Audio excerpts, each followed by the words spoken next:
Hello, my name is Erdem Topsakal. I'm the editor-in-chief of IEEE Antennas and Propagation Society Digital Communications. And welcome to the first episode of the Legends of Electromagnetics video series. Today we are in Tempe, Arizona, and we are here with a true legend, not just a legend amongst the faculty, but also legend for the many students, thousands of students around the world, Professor Constantine Balanis. Thank you so much for having us here. Thank you so much for taking time from your busy schedule, sir. Thank you very much. So, first question I'd like to ask you about your background. So, how did you get the interest in STEM fields? And then what made you to become an engineer, get into the engineering field, specifically academic work? Thank you very much. First of all, before I answer your question, I'd like to welcome both of you to Arizona State University. I want to thank you for your interest, for your time to develop this program. I think it's very unique, creative. I think something that our society needed, and I commend you. And thank you for inviting me to be part of this Legends of Electromagnetics.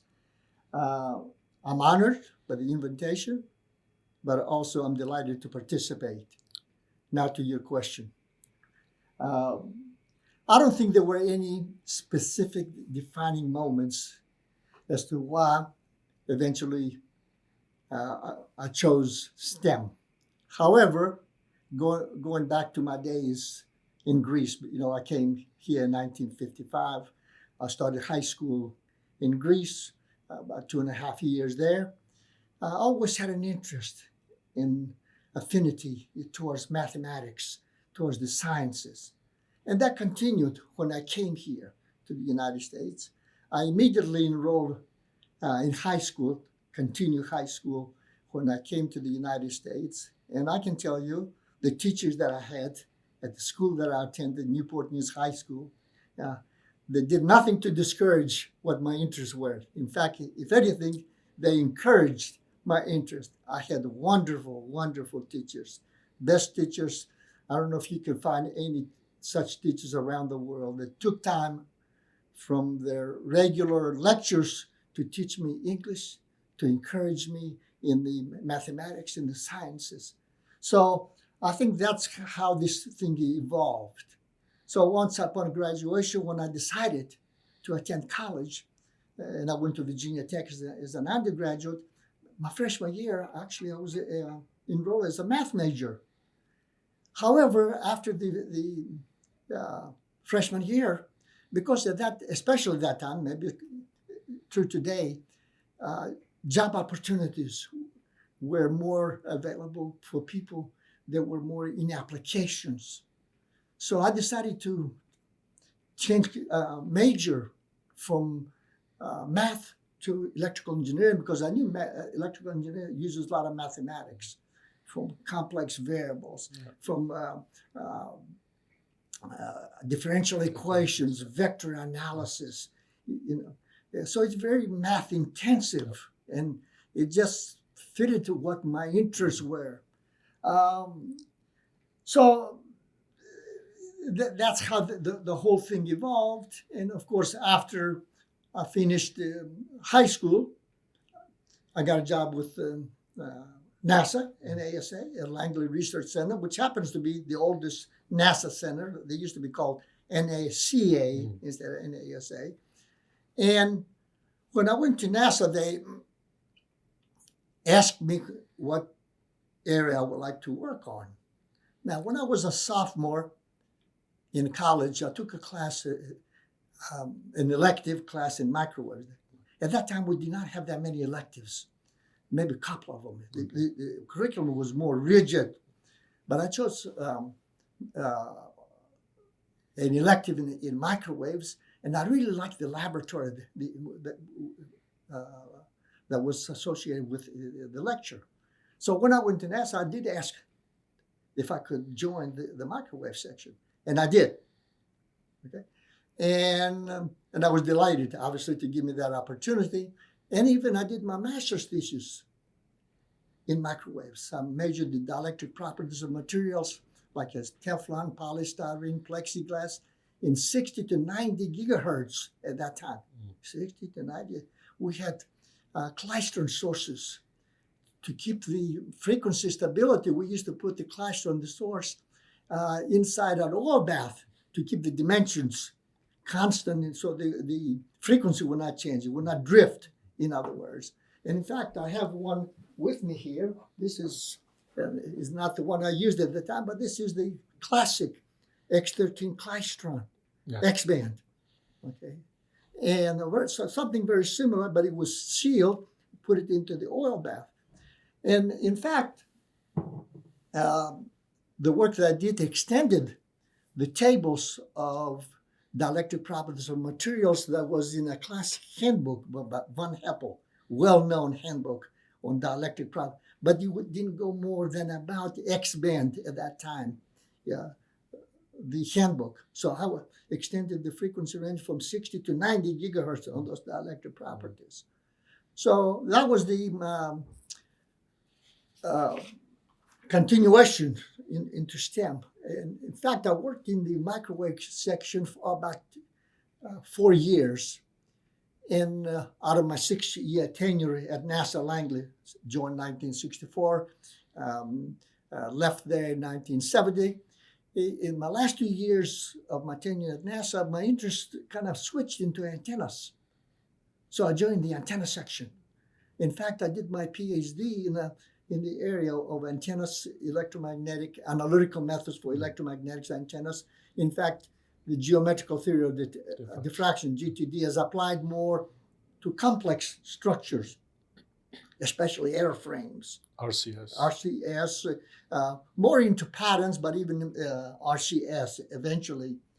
I published papers. In fact, I started published papers associated with GTD and so forth in the transactions, antenna propagation transactions. My first paper was 1969. In fact, I do remember distinctly who the editor was, Alan Shell, and from the Air Force up in Massachusetts.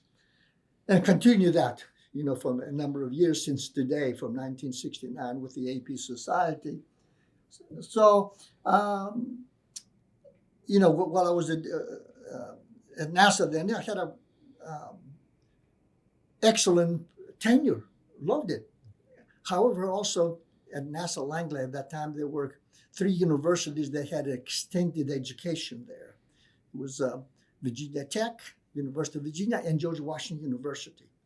George Washington University asked me if I could teach a couple of classes on antennas during my tenure there, on a part-time basis, of course, and I did.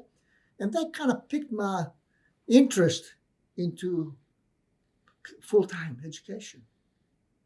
And so after 6 years there, I decided maybe I should explore maybe a full-time opportunity.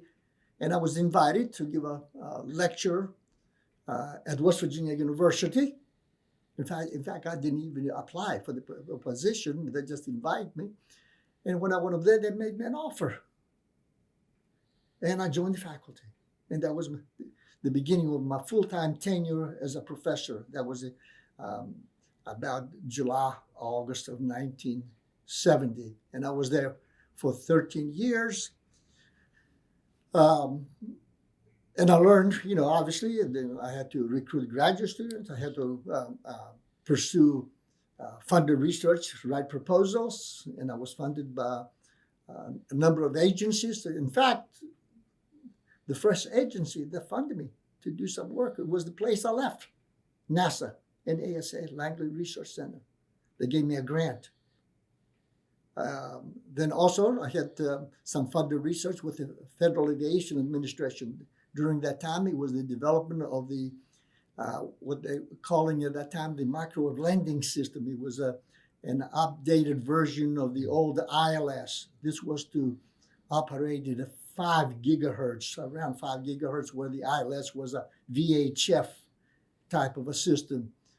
And I participate, and I got funded from the FAA to do some research related to the microwave landing system, to find the best locations on an airframe. Like at that time, the particular aircraft we were investigating was the Boeing 737. So we spent some time, and I had a student did his master's thesis on that. And in fact, the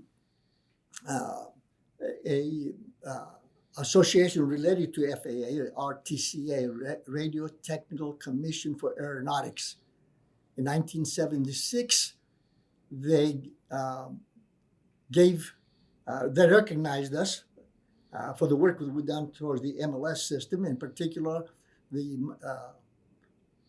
master's thesis related to the MLS, and they gave us what they referred to at that time the William E. Jackson Memorial Award. They invited us to attend their annual banquet in a suburb to Washington, D.C. We went there, they introduced us and so forth. And then also worked closely with the National Radio Astronomy Observatory in Green Bank, West Virginia. And one more agency during that time was the Bureau of Mines, because, in the region of where we all was in West Virginia, Pennsylvania, there were a lot of coal mining during that time. So the Bureau of Mines also gave me a contract to do some work on some properties, the electromaterials, such as coal, for example, at microwave frequencies and so forth. So during that time, I learned how to advise and mentor, graduate students, first of all, obviously to recruit. But during that time also, I was teaching classes at the graduate, especially at the beginning at the undergraduate level. And one class in particular was antennas. And at that time, there were some books on antennas, going back, for example, the book by Krauss on antennas, which was published in 1950. There was a book by Shelkonov and Fries, a book by Ed Wolf, and another book that was there from Weeks from Purdue University, and some other ones. They were all good books, but they didn't quite, like every one of us, have our own style. They didn't quite fit, what I wanted, how to present the material, the order of the material, and so forth. So I took a big venture, I guess. In my mind, I said, maybe I should write a book. When you are in an academic environment, teaching, one of the things that typical of professors publish, and besides journal papers, transaction papers, conference papers, books. So I decided to undertake such endeavor. Since you started mentioning about the book, my next question is actually about the book. So the book had about over 41,000 citations as of today, and clearly many teachers impacted, you getting into STEM, as you had mentioned, and you had also impacted the lives of many students with the antenna book. So I have some, different versions of the book, and I believe this is the first edition. That's correct. The antenna book that was published in 1982. 1982. Now, I just want to tell you, it was published in 1982, but I started the late 1970s. It took me almost 5 years. It was my first venture for such a project. Okay, that's 5 years, and what I mean, every evening, every night, my time was spent working on the book. That's the good advice. That's a good advice for students. Yeah. So the great things actually take time.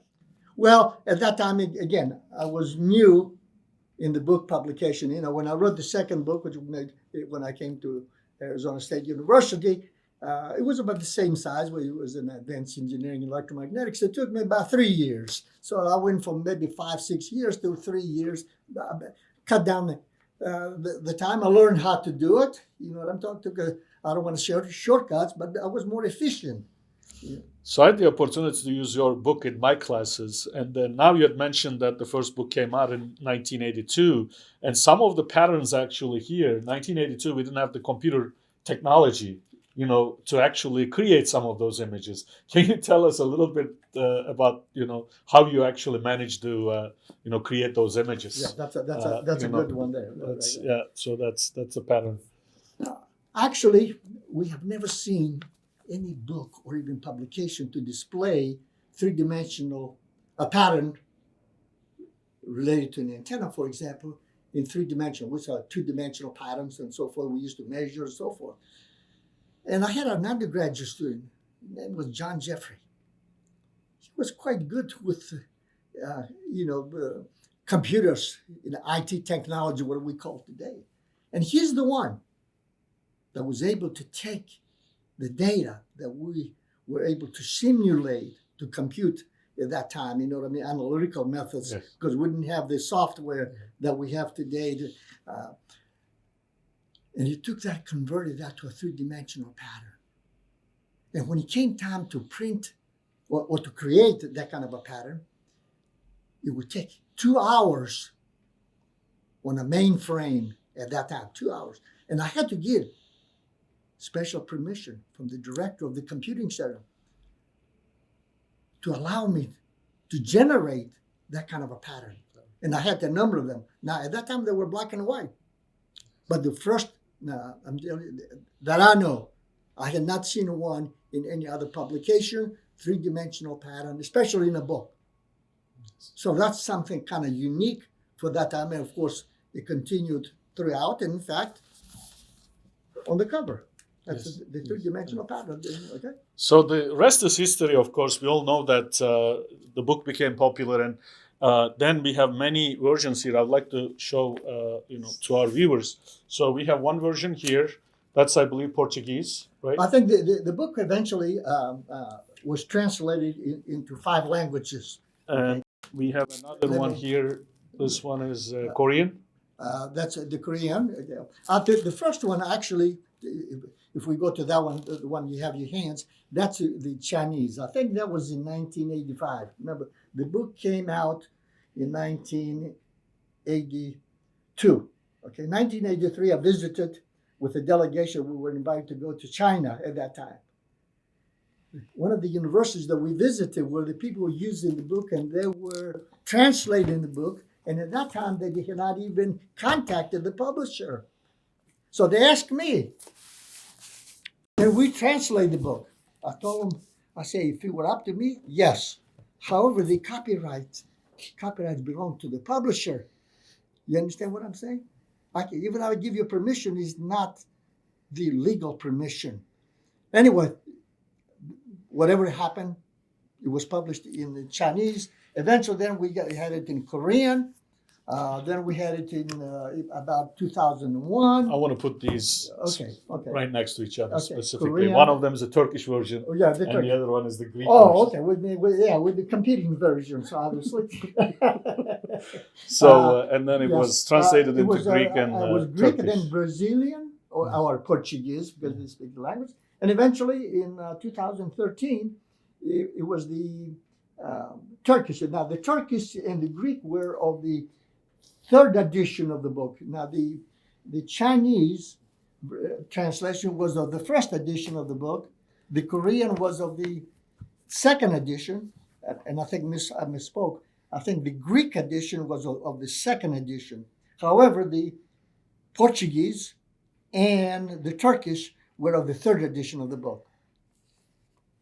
Okay, so writing such an influential book, of course, takes a lot of research and to basically produce the kind of knowledge that you had in the books require measurement facilities, resources.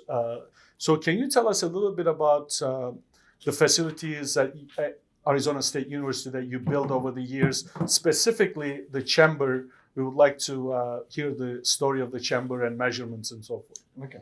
Well, let me just say one more thing that maybe we should say about the book. The effectiveness of the book, because it was used, the data, the publisher, which is Wiley and myself, has on the adoption as a textbook. I think at one time or another was used as a textbook at about 2,000 colleges and universities around the world. Okay, Yeah. and excuse me. Today, if you look at citations, like Google Scholar has generated like 41,000, over 41,000 citations for a book in an area, a very narrow, very specific area with maybe not as large audience maybe in some other specialty. And so apparently the book is used also as a reference in addition, Of course, as a textbook. And now in the book itself, one thing that was also attractive, I presume people that use it, the way the material is presented, the information that it has in there, the figures, the data. We also have multimedia, which it can kind of unique in textbooks, especially a book in Antennas, for example. We have PowerPoint notes already. You're a new professor. You don't have to generate your own notes, ready-made for you. Okay. We have MATLAB computer programs, a number of MATLABs spread out all throughout the chapters. In particular, chapters like arrays. Maybe we have 2-3 MATLAB computer programs. Horn antennas, for example. In addition to that, we have also at the beginning we didn't have MATLAB. Actually, some of the computer programs were written in Fortran. Yes. Okay. I remember. We started as a Fortran. You remember that, right? Yeah. Fortran. And then some of them were converted to MATLAB, and eventually we developed new ones in MATLAB. Beyond that, we have also some Java-based animations. And also throughout most of the chapters, if not all of the chapters, we have what we refer to as end of chapter interactive questionnaires. You ask the question, and they give you, we have choices, multiple choices, and you're allowed to choose, the answer. And if you choose the correct one, they will tell you. If it's not correct, they'll tell you which is the correct answer. So we have interactive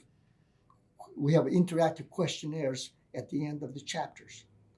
So that, what happened with the book, the success, the multimedia that goes along with the book, which is available, by the way, to the publisher's website. To all the students, really. And then the solution manual, which is only available, for the instructors, the people they adopt, the instructors, teachers, professors who adopt the book as a textbook. They have to get a special permission from the publisher in order for this to happen. Now, to get to your questions about the chamber, when I was at West Virginia University, I did build a small chamber. It was about a room size. Okay, so I really got started the design and building of a chamber, small facility when I was at West Virginia to verify some, at that time, analytical predictions, not yet some primitive software, if I can say it at that time. When I came to Arizona State University, after I left, after 13-year tenure at West Virginia University, I came to ASU, and we can talk about why I came to ASU. There are specific reasons as to why. Nothing that really forced me to leave West Virginia, because again, I had a great tenure there, a great relationship with the other faculty, the students. In fact, with some of them, I'm still in contact with them, the faculty and the entire community.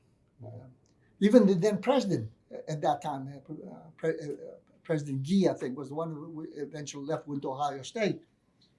So when I came to ASU, there was a lot of high-tech companies in the Phoenix Metro. Aside from other areas, for example, in the Silicon Valley, up in California, I think the Phoenix area was kind of the second largest high-tech industry at that time. We had companies like Motorola. Motorola used to have 19,000 employees. Was the largest employer in Arizona. Now we're talking about early 1980s. Intel, Honeywell, what is now Boeing helicopters used to be McDonnell Douglas helicopters. So we had to develop a relationship with them.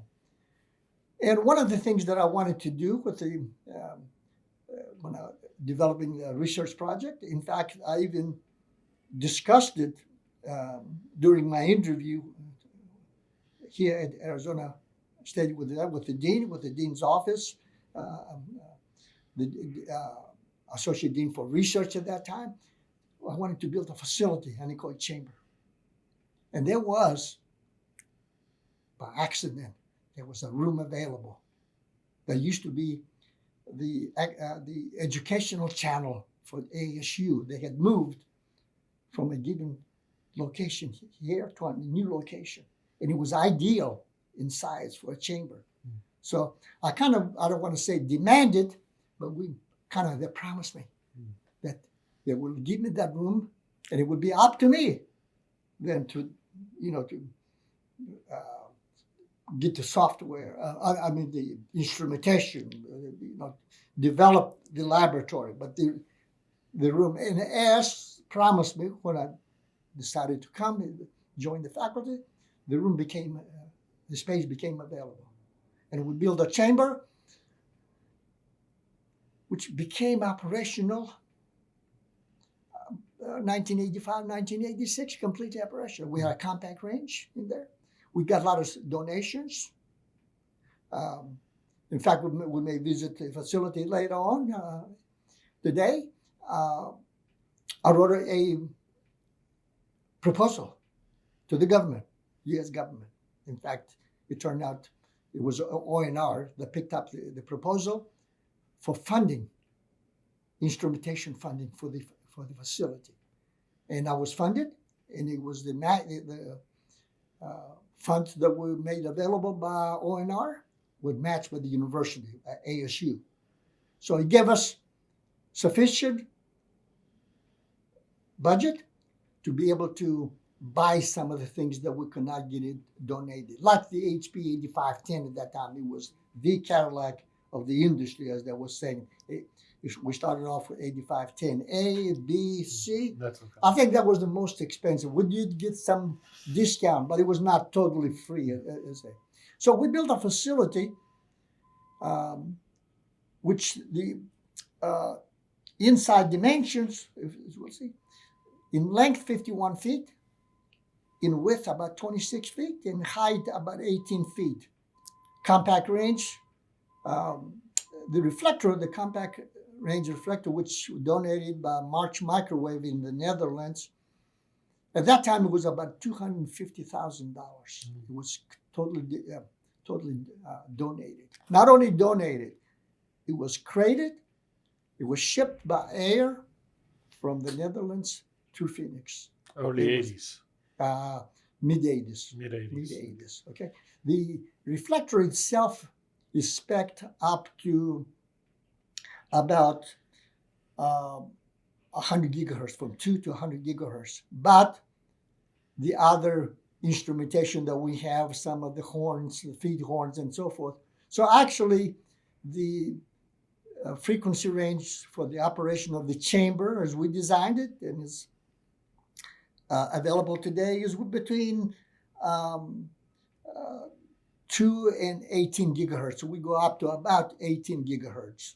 Even though the reflector can go up to 100, we never even measured it that high. So right now, we can go from basic 500 megahertz all the way to 18 gigahertz in the measurement. And this facility was very attractive to our sponsors. Okay, we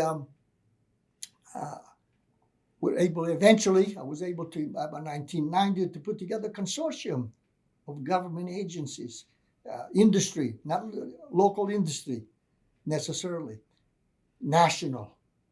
In fact, most of our industrial partners came outside Arizona.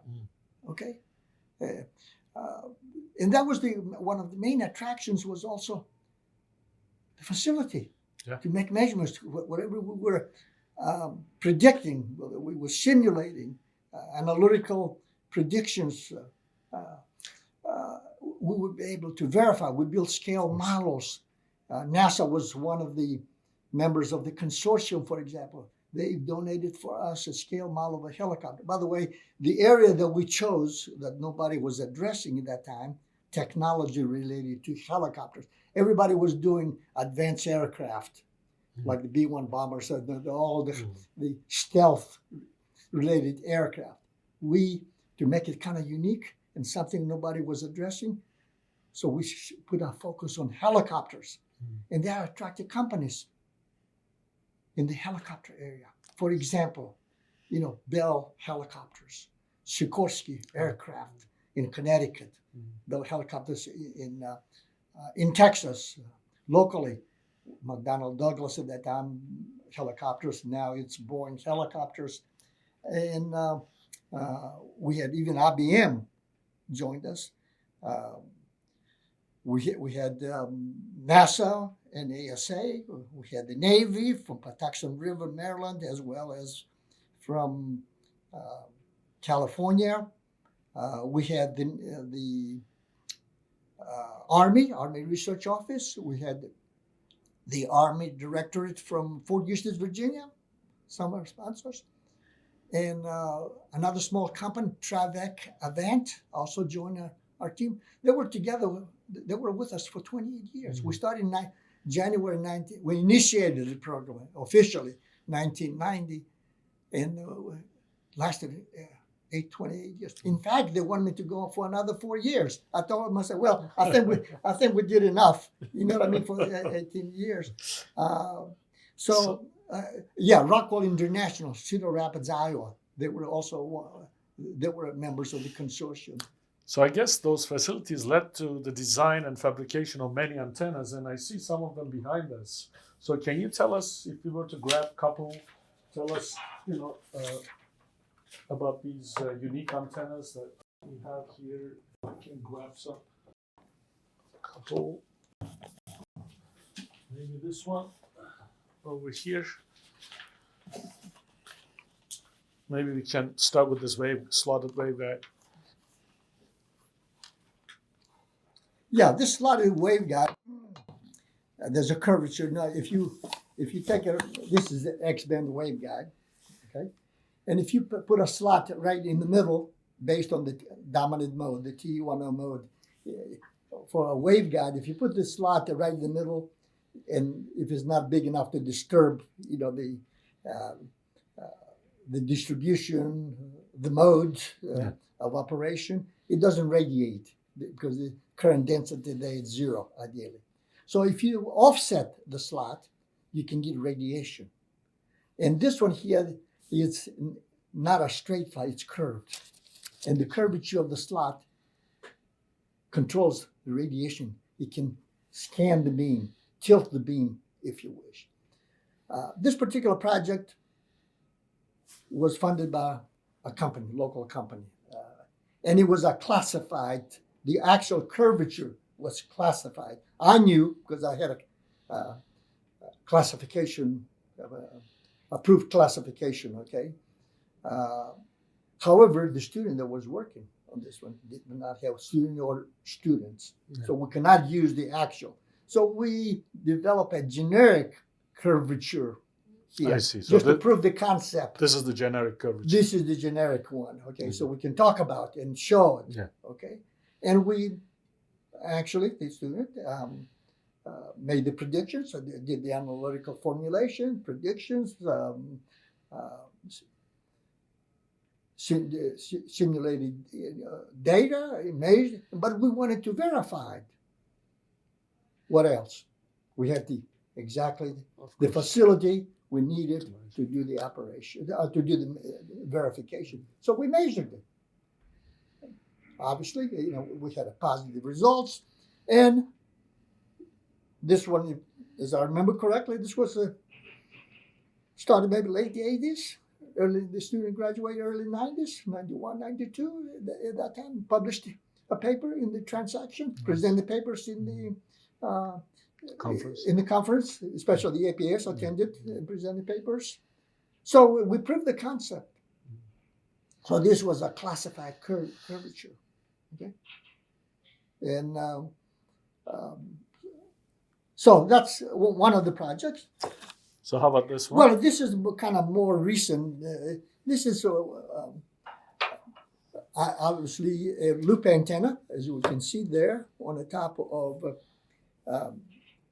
ground plane, which is actually is not flat in this one. We started with flat, obviously, then we want to extend it to curved surfaces, because a lot of this conformal, exactly. This is a high impedance surface. We call it checkerboard, but on a circular ground plane to provide azimuthal coverage, a better azimuthal coverage, okay, and more symmetric, exactly. And because we have symmetry in the feed direction, the actual element itself, in this case, we tried different ones. This here we have a loop antenna, circular loop, but we also tried with a spiral. It was another one. And so the curvature of the radiating element and the curvature of the ground plane matched. So we got a better coupling between the element and the ground plane, led to more efficient radiation. In fact, I think, if I remember correctly, we got an improvement of about 3 dB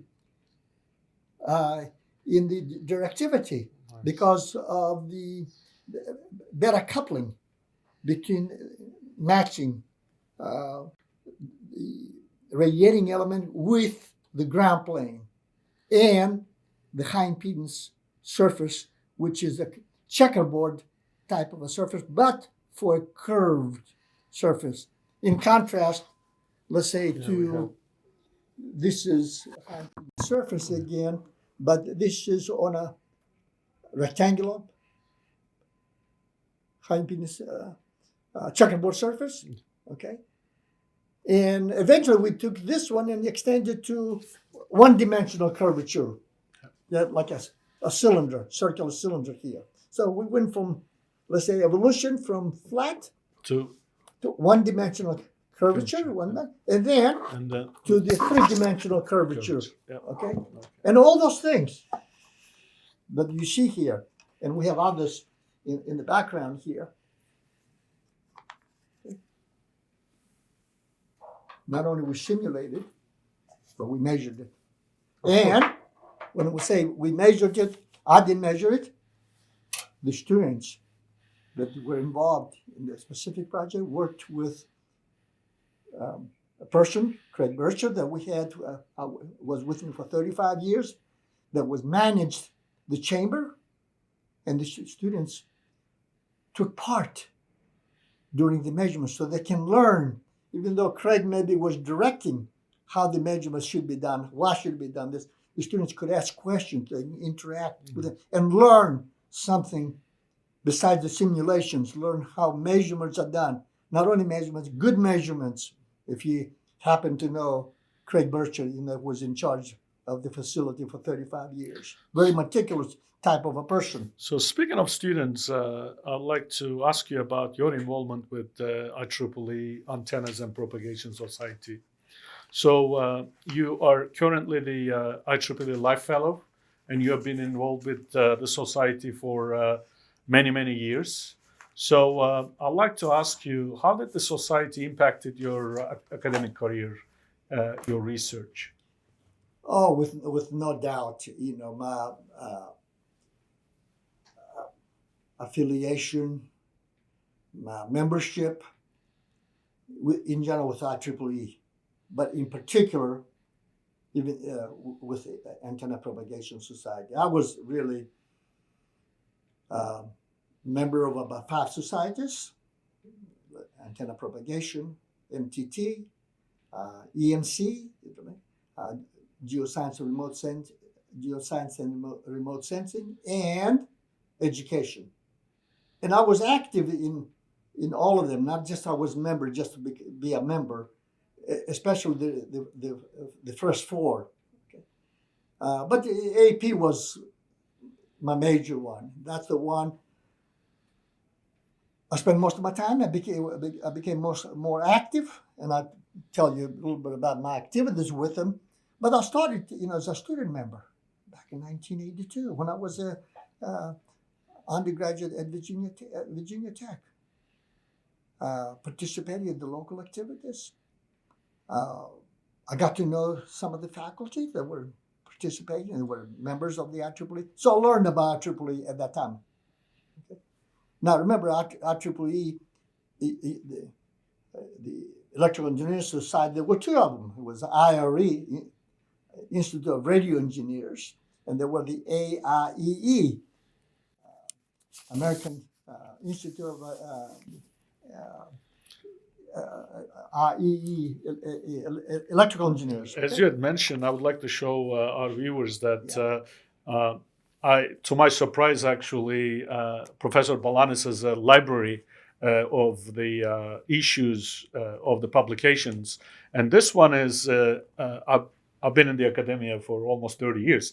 I've never seen October 1958 issue of the IRE Transactions on Antennas and Propagation. See, it says IRE, Yes. not IEEE. Yes. Because he used to be IRE, and then AEI, American Institute of Electrical Engineers, until 1963, when the president of I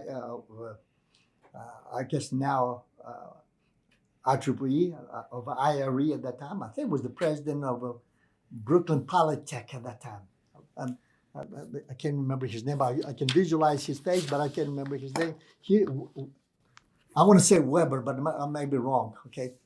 He was the president of IRE. He was the one that undertook the task, decided that to join the two societies together. The dominant was the IRE. And in fact, after they joined together, they came up with a new name, 1963, IEEE.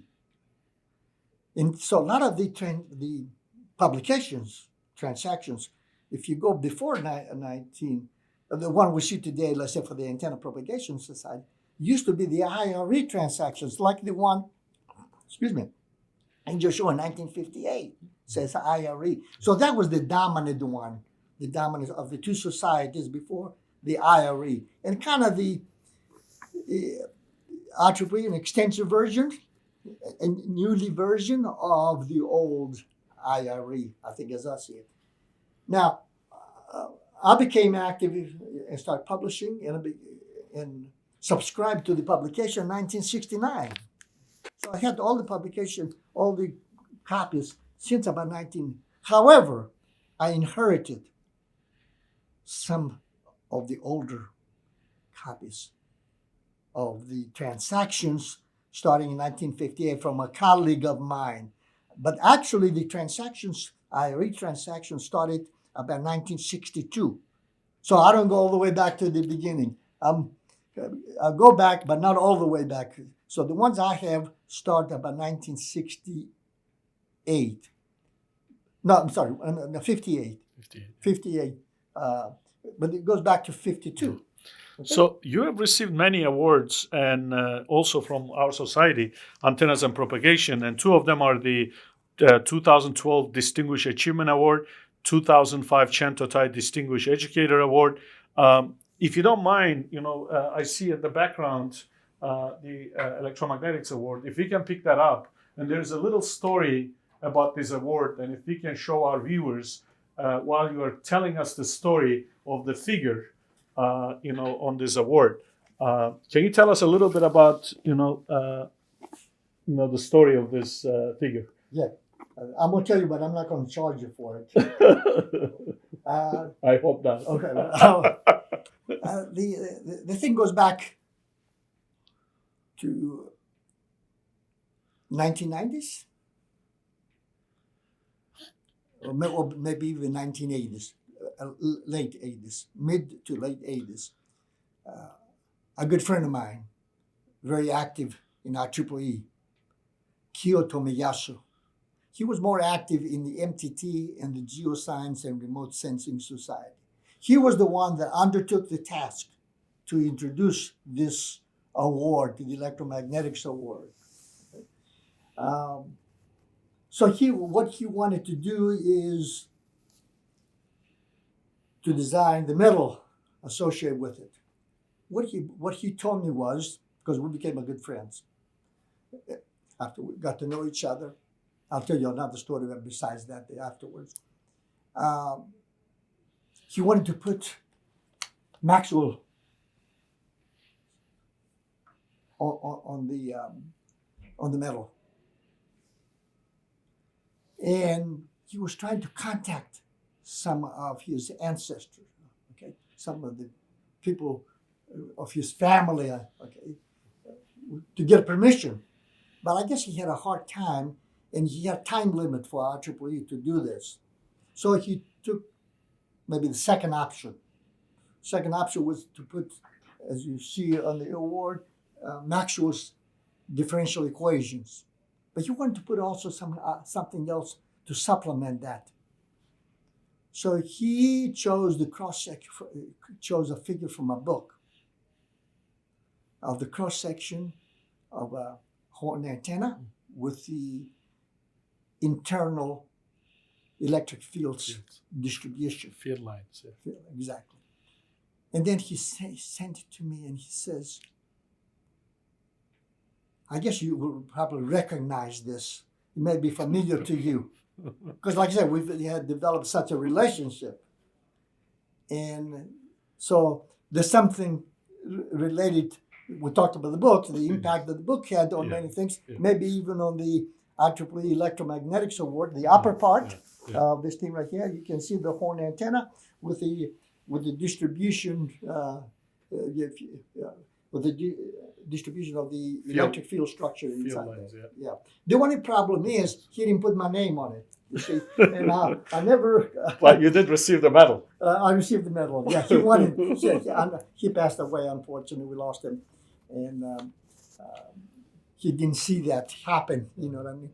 And not only that, since we mentioned Kyo Tomiyasu, you know, when I became a Regents Professor, his was one of my references. They wanted references external to the university.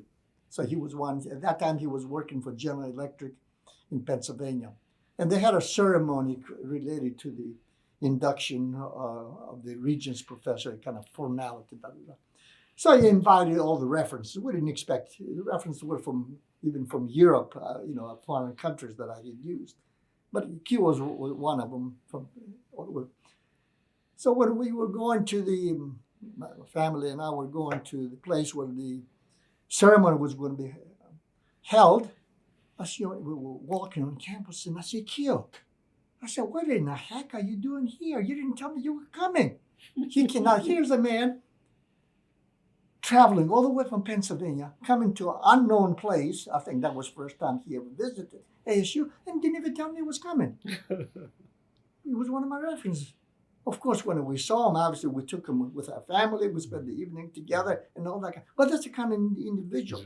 Eventually, he introduced a second field award, the Kyoto Miyasu Award, his name. So that was Kyoto Miyasu. Okay. So that's how the thing evolved, you know, the Electromagnetics Award. And you mentioned some of the other ones related to the AP Society, as well as in some of the other societies as well. You know, I'd like to turn the discussion over to a little bit again the students. One of the things that we still struggle in the academia is to basically increase diversity, specifically underrepresented minorities. Can you tell us, since you've been in the academia for so many years, how it's been in the past and how do you see it right now, recruiting, you know, underrepresented minorities in the field, specifically in antennas and propagation? Well, let me tell you, you know, I date back to 1960. I started in undergraduate, 60 to 64. And then master's, mid-60s, PhD, late 60s. In all three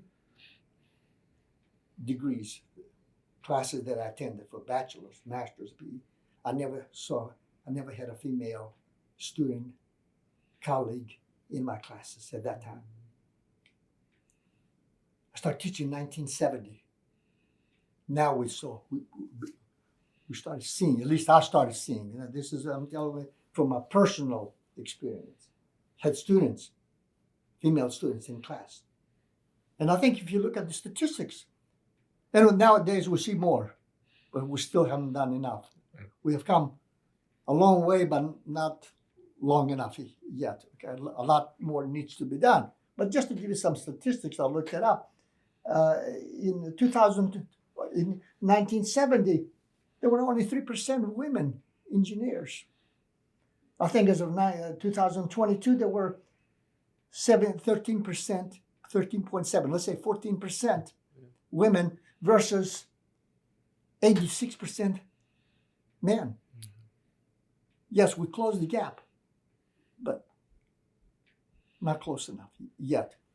So I'd like to, women have started to become more active. You see more women, not only students, faculty, administrators, high-level administrators. Okay?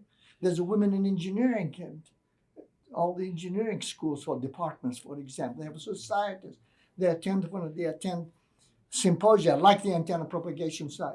Okay? They have their own program, their own social event, banquet, and so forth. So there's been more involved. So we need to do more. How you accomplish it? Obviously, recruitment would be one. The other one is to be able to offer financial aid. Okay, I had the pleasure, I think since faculty member here at the ASU, but actually even at WVU at West Virginia, I had a couple of female graduate students, even when I was back in the 70s, more so here at the ASU. And not only I had female graduate students, very productive, done very well for themselves, published paper, attended the conference. I took them to the AP symposium, presented papers there. So yes, come a long way, but not long enough. So much more. And I think people are doing at all levels, local, state, national, international, women becoming more active, but also maybe more productive and contributors significantly. I think those are some of my observations, over the years. I agree with you. So my next question is about students, and what advice would you give to the students, incoming students, undergraduates, graduate students, who are getting into the field of antennas and propagation for many years to come, in their involvement in the society, antennas and propagation, the research areas that may be of interest for many years to come? Well, my first recommendation, suggestion would be get involved. Okay, I got involved in 1962. Not everybody doesn't follow. There is not an exact path. You have to be flexible. Change as the environment changes, in other words. Okay, but definitely get involved as a student member at the department level. There's student chapter, IEEE. Get involved. Involved meaning not just attend, maybe make a presentation, become an officer, then move to the state level. Outside the university, there's like in the Phoenix area, okay, there's a professional society, professional chapter, IEEE, MTT, EMC, geoscience remote sensing, education, become involved at that level. Then move to the national level, national/international. Attend conferences, submit papers. Initially, write presentations. Try to meet colleagues. Try to meet potential employers. And if you happen to become a faculty member, that's a good place to recruit. Also, you go attend conferences. Go listen what other people are doing. See how what you're doing, how they stacks up, against some other people. Are you doing the same thing other people are doing? Are you duplicating it? So that's a good place, to participate. So I took part in many of them. I was also, within AP Society. Eventually I was associate editor of the Transaction. I was a chair of the Awards and Fellows Committee. I was a distinguished lecturer. I was chair of the Distinguished Lecturer Program. I was on the AdCom committee for, I don't know, 4 or 6 years, I think, when I did mine. So as I say, you know what I mean? If you were looking for benefits, you have to invest time. You know what they all say? I said, no free lunch. No free lunch. Okay? You have to put time. You have to invest. Now, does it mean that everybody will be as successful? Well, exactly. Things don't happen exactly for everybody. So there's no, exact specific path. But definitely, you have to participate. You have to contribute in order to benefit from the contributions. So those are some of the, my suggestions. I became a member, student member in '62. I was a member '68. I became a senior member '74, a fellow '86, and eventually, life fellow in 2004. But I also participated, and I was active in some of the honorary societies, related to engineering and engineering, like Tabera Pa, honorary society, electrical engineering at Kapanu. In fact, at Kapanu, I was even a vice president of the student chapter at Virginia Tech at that time. Okay, so yes, participate, right. Take part. Attend, contribute. My next question is the antenna technologies. Having been involved in design and analysis and measurements of antennas, written a book about it, how do you see antennas evolve over the years, and how do you see the future of antennas and propagation? Excellent question.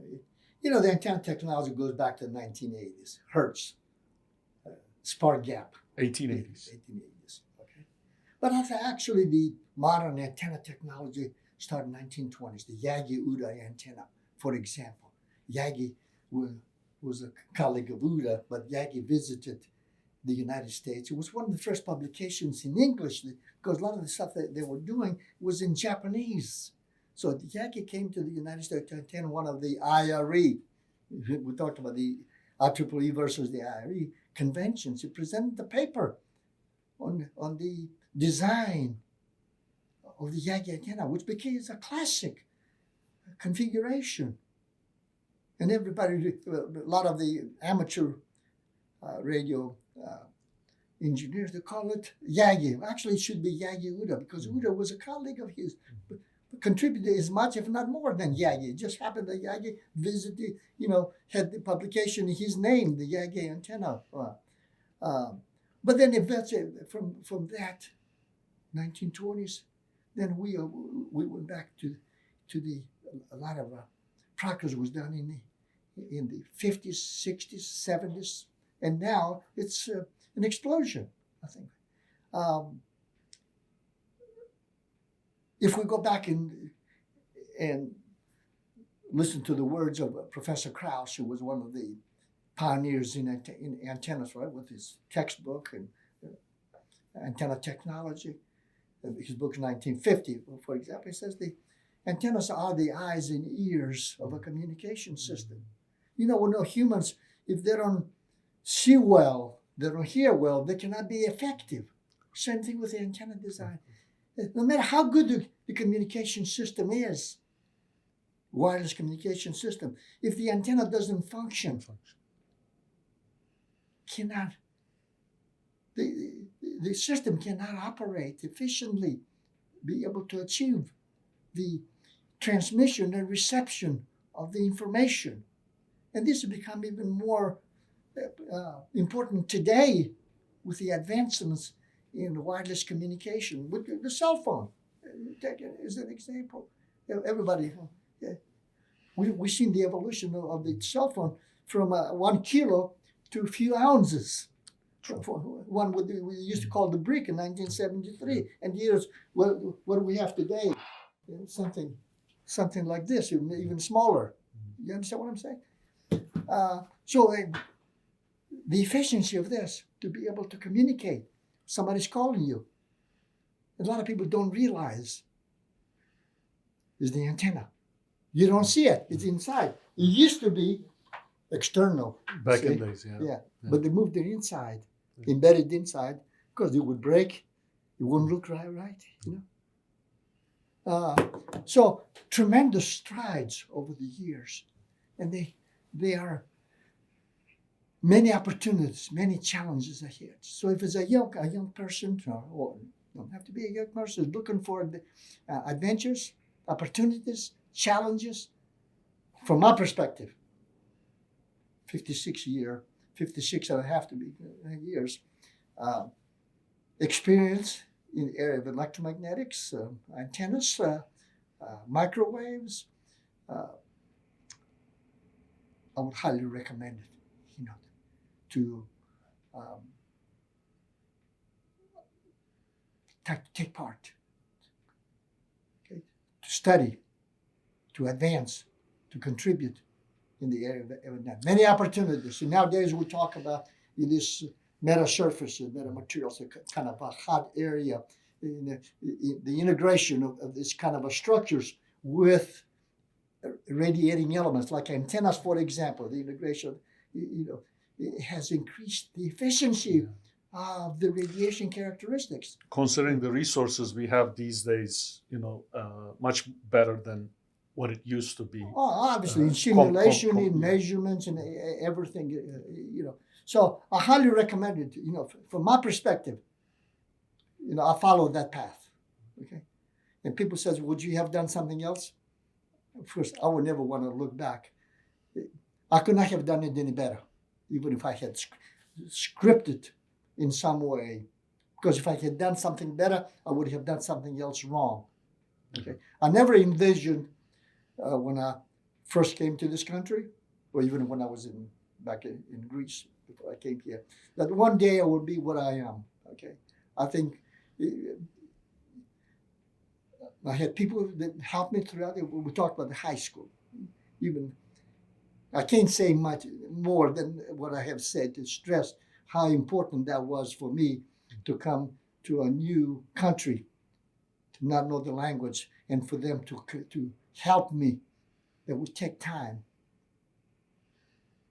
So that was still with me. We talk about 60-some years, you know, since that time.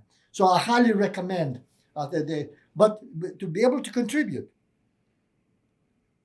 okay, you have to exercise creativity, okay. Imagination is another one. Science, okay, and hard work, okay.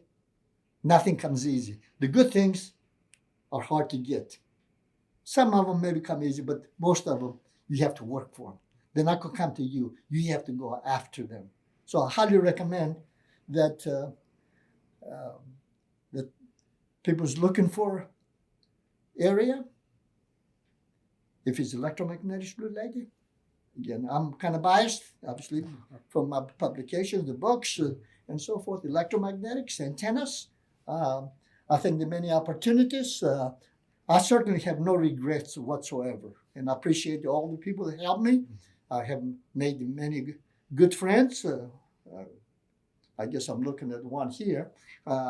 Over the years, I visited, they invited me, I've been in many countries. Yeah, they treated me exceptionally well.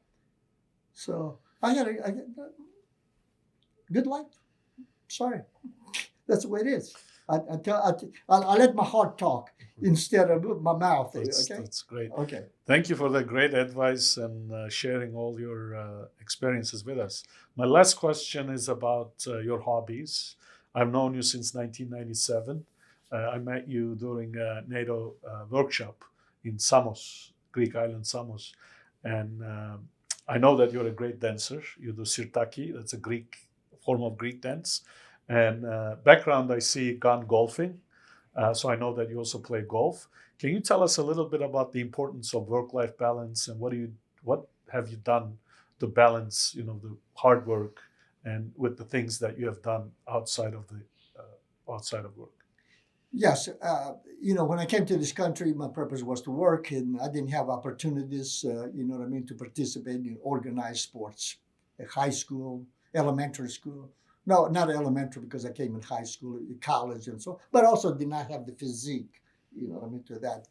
But it's a hobby. Uh, I think the one sport that kind of attracted me, first initially watching on TV, was golf. And I have visited, over the years, over the decades, many venues, many places where conferences were held, where they had well-known golf venues. I can start back, for example, one of my first high-profile place that I played was St. Andrews, the birthplace of golf, which dates back in 1960s, I believe. So I was in Edinburgh for a conference. I said, well, let me take a side trip. Caught the train to go just to see it. I had some glove and some balls with me, but no clubs. So when I got there, I asked, can we play? And they said, yes. I had to rent a car. But when I was on the train, I met a couple, husband and wife. They were from Texas, working for LTD Corporation. We joined together. We became a threesome, and then eventually another, my colleagues came to join us on the back nine, so we had a foursome. In fact, my colleague, they came late, and I was stayed at St. Andrews to have dinner there. But at the same day we were playing over there, it happened to be a tournament in St. Andrews. And guess who was playing in St. Andrews? Sean Connery. Sean Connery was on the number one team. We saw him from a distance. He was a member. He was Scottish, and he was a member of St. Andrews. And it's like a big. Besides that's kind of highlight. Of course.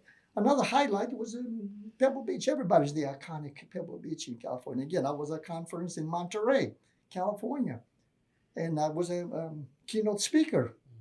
And the tea time that I had reserved was on Tuesday. So when I called them to verify, they said, we're going to aerate the greens that day. They put holes. Oh, that's not a good.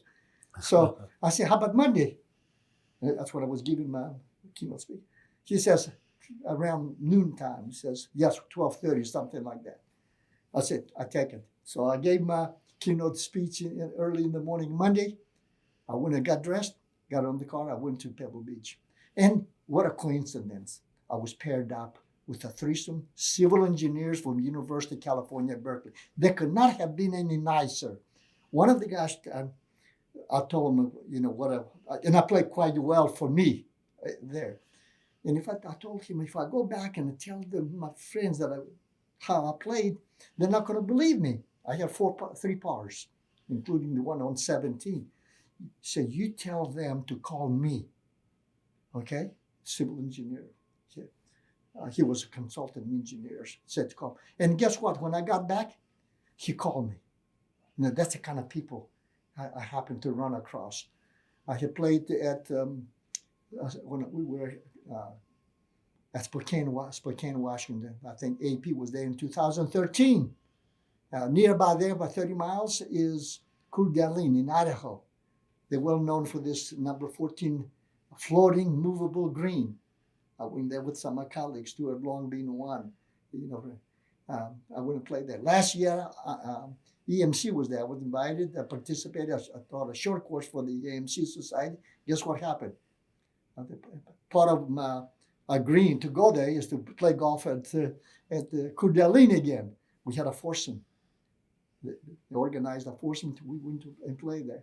Hawaii, I played Hawaii, maybe 4 or 5 places in Hawaii. And AP was down in Puerto Rico a few years ago. And guess what? Stuart Long and I played golf there. Okay. So I was lucky. And again, I'm not bragging for my golf attributes, in school. I enjoy it, and been playing. I used to play with some colleagues from electrical engineering. They're no longer with us here. And more recently, the last 2-3 years, I've been put together a foursome with some other colleagues, not engineers. We playing together, enjoy our company. So I've been playing about once a week, and hopefully God gives me the strength. I will continue to do. I enjoy it. To go out and see nature, if you wish. Okay, so that's kind of been my sideline, besides the teaching, which I loved. Obviously, I did it for 50.5 years in teaching and 6 years, with NASA. Well, thank you so much. On behalf of thousands of students, faculty members in Antennas and Propagation Society, I thank you from the bottom of my heart for taking time and having us here today. That concludes our interview with Professor Balanis, and the video series will continue. Please, if you are not following, follow us, IEEE Antennas and Propagation Society on LinkedIn, and also check out the Antennas and Propagation website.